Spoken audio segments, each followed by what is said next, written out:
تو مجھے یہ چیز نہیں سمجھ آئی کہ علاج تو علاج ہے، آپ کا سر سے پاؤں تک ساری چیزیں صحت کارڈ میں ہونی چاہیے، لیکن انہوں نے کہا جی یہ جو اسکن جو ہے آپ کا انپوٹیشن ہے بازو کی، یہ اس میں صحت کارڈ میں نہیں ہے، تو اس کے لیے آپ کو جو ہے نا وہ چارجز پے کرنے پڑیں گے۔ پھر اس کے بعد میں نے ایک پرائیویٹ ڈاکٹر سے کنسلٹ کیا، مجھے انہوں نے یہ بھی نہیں بتایا، مجھے اسکن گرافٹنگ لگا کے اور پلسٹر لگا کے گھر بھیج دیا گیا کہ آپ چھٹی کر دیں۔ تو میرے بازو کی موومنٹ، ہاتھ کی موومنٹ ختم ہو گئی تھی، تو مجھے یہی لگا کہ شاید پیچھے اتنی بڑی سرجری ہے، میں بھی اس وجہ سے جو ہے نا میری ہاتھ جو ہے وہ نہیں کام کر رہا۔ تو جب میں نے اس کے لیے MRI کروائی تو اس میں پتہ چلا کہ میرے تو ہاتھ کے پٹھے کاٹ دیے انہوں نے، یعنی اگر بازو بچتا ہے تو ہاتھ کی موومنٹ نہیں ہوگی۔ اس پہ بھی کوشش کی کہ چلے بازو جو ہے بچ جائے، ہاتھ کام نہ کرے لیکن ساتھ تو رہے۔ تو اس کے بعد پھر ایک پرائیویٹ ہاسپٹل میں گئی، ڈاکٹر کے پاس گئی، انہوں نے بھی 3 لاکھ روپے مانگے سرجری کے اور لیے۔ آپ کو بتایا کہ آج آپ کا بازو کٹ جائے گا؟ آج بازو، لیکن اس میں انہوں نے دونوں چیزیں بتائی تھی، ایک تو بتایا تھا کہ آپ کا بازو کٹ جائے گا اور شاید بچ بھی سکتا ہے، اچھا، مطلب بچ سکتا یہ ہے، ہمیں کہتے ہیں؟ ہاں انہوں نے کہا تھا جی ہو سکتا ہے، ہم کوشش کریں گے آپ کا بازو بچانے کی، اور نہ کٹ بھی سکتا ہے۔ پھر جب کٹ گیا تو جب مجھے وہ ٹائم جو ہے شب برات کی رات تھی، اور مجھے جب لے کے جانے لگے تو وہ ایک ٹائم تھی ایسے جیسے کوئی قیامت آنے والی ہے، کچھ ایسا ہونے والا ہے۔ مجھے آپریشن تھیٹر میں لٹایا گیا، جب بازو کو انہوں نے ساتھ پہ رکھا وہ اسٹیچر، میں نے سینے سے لگا لیا، پھر رکھا، پھر میں نے سینے سے لگا لیا۔ میں نے کہا جب تک میں ہوش میں ہوں نا تو یہ میں نہیں کر سکتی، آپ میرے بے ہوش کرنے کے بعد بازو کو رکھ لیجئے گا، لیکن ابھی میرا حوصلہ نہیں پڑا کہ میں پہلے ہی اس کو اپنے جسم سے الگ کر دوں۔ تو ڈاکٹرز نے بتایا تھا، بعد میں یہ بھی بتایا تھا کہ یہ آپ کا جو ہے نا لیفٹ سائڈ ہے، یہ آپ کی زندگی اور موت کا سوال بھی ہے، کیونکہ آپ کے ہارٹ کے ساتھ جتنی بھی وینز ہیں ریلیٹڈ آپ کی وہ کٹنی ہے، آپ کا سب سے مین چیز جو ہڈی ہے وہ کٹنی ہے۔ پھر بے ہوش کیا؟ ہاں، مکمل بے ہوش کر کے تو پھر سرجری کی گئی، لیکن جب ہوش آئی تو میں اپنا بازو، نیم بے ہوشی میں اپنا بازو تلاش کرتی رہی، سب میرا بازو پکڑے کہ بے وقوف تیرا بازو ساتھ ہی ہے، ہوش کرو، بازو آپ کا ساتھ ہی ہے، نہیں اترا، سٹیچز لگے ہوئے ہیں، ایسے ہو جائے گا میرا، بار بار میں لیکن اپنے بازو کو ڈھونڈ رہی تھی کہ میرا بازو ساتھ ہے۔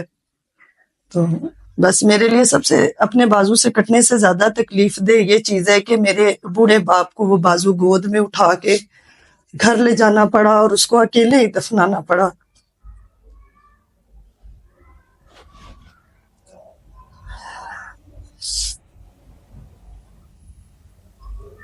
اور پھر اس کے بعد اللہ تعالیٰ نے آہستہ آہستہ صبر دیا، اللہ تعالیٰ سے حوصلہ مانگا، صبر مانگا کہ میں بیچاری نہیں بننا چاہتی، میں معذور نہیں بننا چاہتی، کیونکہ جب انسان، میری نظر میں انسان معذور جو ہے نا وہ ذہن سے ہوتا ہے، دماغ سے ہوتا ہے۔ جب آپ سوچ لیتے ہیں کہ آپ معذور ہیں تو پھر آپ معذور، آپ کے سارے اعضاء ہونے کے باوجود بھی آپ معذور ہوتے ہیں۔ تو میں نے یہی سوچا کہ نہیں، میں نے بیچاری نہیں بننا، میں نے اپنے ساتھ معذور کا لفظ نہیں لگانا۔ لیکن زندگی جو ہے نا وہ بازو کٹنے تک زندگی، مجھے لگا کہ یہ امتحان ہے بس ختم ہو گیا، لیکن اصل امتحان تو بازو کٹنے کے بعد شروع ہوا تھا۔ اس کے بعد شروع ہوا، اور میں نے اپنے ان پیاروں کے منہ سے بھی اپاہج کا لفظ سنا کہ جو میرے پہ جان دیتے تھے، اور میرے اپنے ریلیٹیو جو ہیں میں نے ان کو سنا کہتے ہوئے کہ یہ ڈرامے کرتی ہے، اب میں نے بازو کھویا ہے، کوئی ایک انگلی مجھے لا کے دے دے۔ شوہر کا فون آیا؟ نہیں، اس سے ختم ہو گیا تھا؟ انہوں نے افسوس بھی نہیں کیا؟ نہیں، افسوس بھی نہیں کیا۔ اس نے افسوس، ایسے شخص نے کیا افسوس کرنا جس کو اپنے، میں کہتی ہوں میں کہ شاید میں غلط ہوں گی، لیکن بچے تو غلط نہیں تھے نا، جو اپنے بچوں کا نہیں بن سکا وہ میرا کیسے بنتا؟ اولاد سے بڑھ کے تو کوئی چیز نہیں۔ اپنے اتنے خوبصورت بچے چھوڑے اس نے، اپنا بیٹا چھوڑا، اپنی بیٹی چھوڑی، تو میں تو کچھ بھی نہیں معنی رکھتی۔ ایک ہاتھ سے اب کام کرتی ہیں سارا؟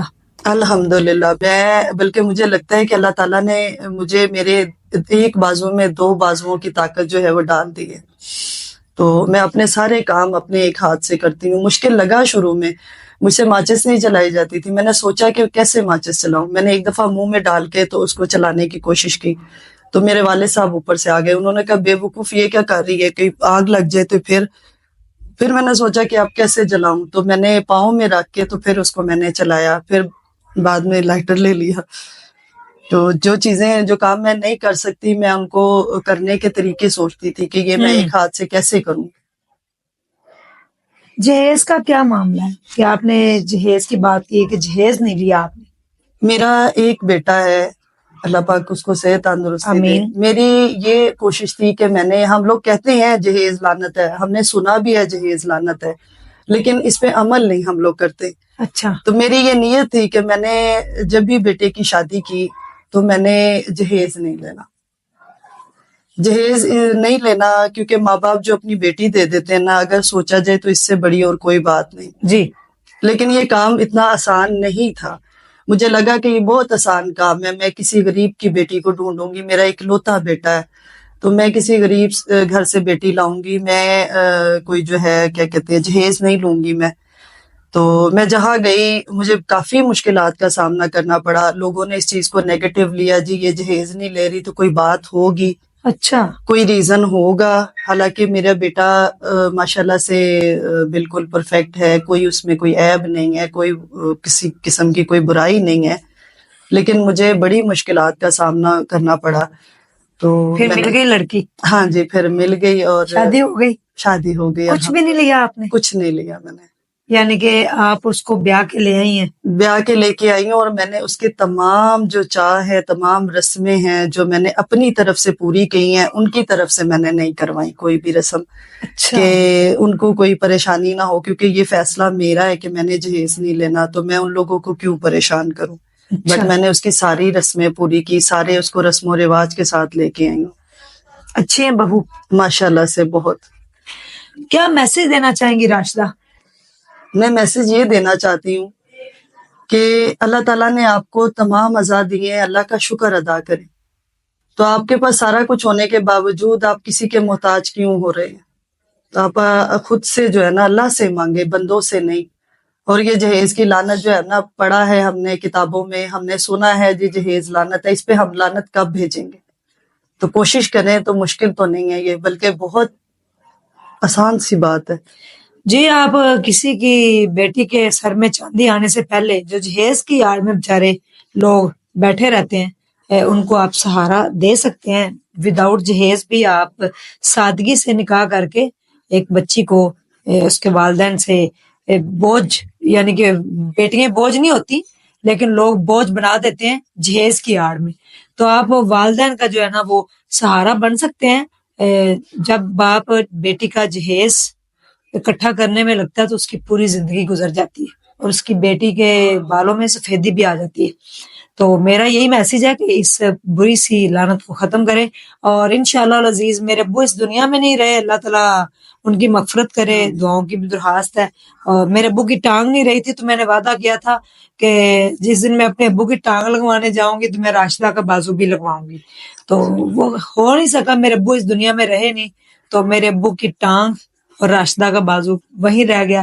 لیکن اب راشدہ کا بازو انشاءاللہ میں خود اپنے پیسوں سے، اپنی جو یوٹیوب کی انکم ہے اس سے لگواؤں گی، اور انشاءاللہ جس دن ان کا بازو لگے گا پھر ہم دوبارہ سے انٹرویو کریں گے. تو فی الحال دعاؤں کی درخواست ہے، اور اگر آپ کے پاس کوئی موٹیویشنل سٹوری یا ہاسپٹل کو ایک اینٹ دینا چاہتے ہیں تو آپ میرے سے کانٹیکٹ کر سکتے ہیں. ڈیر خیال رکھیے گا، دعاؤں میں یاد رکھیے گا. اللہ حافظ.